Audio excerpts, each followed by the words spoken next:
The following is a Python program to print the odd numbers using a while loop.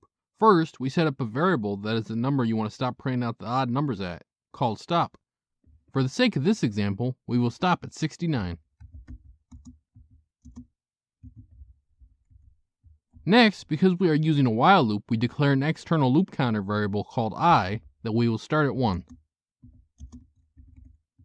We don't want to stop looping until I reaches its stop value, so while I less than or equal to stop. Inside the loop, we want to print out the current value of the loop counter is odd.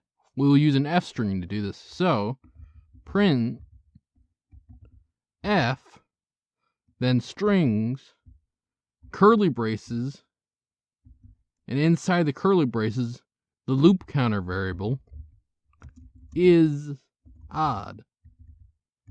Finally, because odd numbers are always spaced 2 apart, on each run of the while loop, we just increment I by 2.